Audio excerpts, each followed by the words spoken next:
Well, Madam President, it took 4 weeks,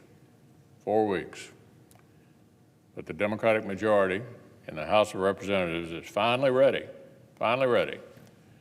to defend their impeachment of the President of the United States.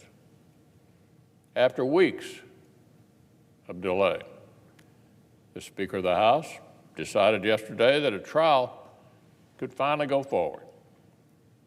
She signed the impeachment papers. That took place, Madam President, at a table with a political slogan stuck onto it. And they posed afterwards for smiling photos. And the Speaker distributed souvenir pins to her own colleagues emblazoned with her golden signature that literally came in on silver platters. The pins literally came in on silver platters. Golden pins on silver platters. A souvenir to celebrate the moment. Now, I seem to remember Democrats falling over themselves to say they did not see impeachment as a long-sought political win. House Democrats said over and over that they recognized the gravity and the seriousness of this action. And of course, they had only come to it reluctantly. Well, nothing says seriousness and sobriety like handing out souvenirs, as though this were a happy bill signing instead of the gravest process in our Constitution. This final display neatly distilled the House's entire partisan process into one perfect visual. It was transparently partisan performance from beginning to end. That's why they sped through a slapdash inquiry in 12 weeks when previous presidential impeachments came after months, if not years, of investigations and hearings. That's why the House cut short their own inquiry, declined to pursue their own subpoenas, and denied the president due process. But now they want the Senate to redo their homework and rerun the investigation.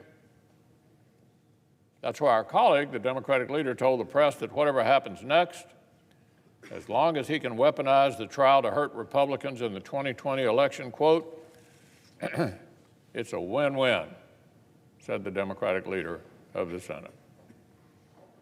And that's why the Speaker of the House apparently saw nothing strange about celebrating the third presidential impeachment in American history with souvenirs and posed photographs.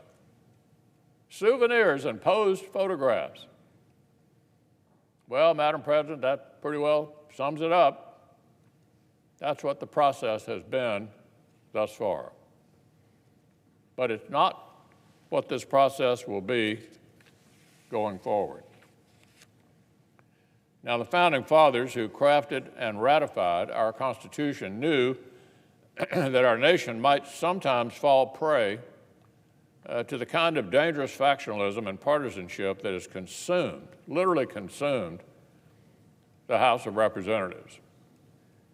The framers set up the Senate specifically to act as a check against the short-termism and the runaway passions to which the House of Representatives might fall victim. Alexander Hamilton worried, quote, the demon of faction would extend his scepter over the House majorities at certain seasons, said Alexander Hamilton.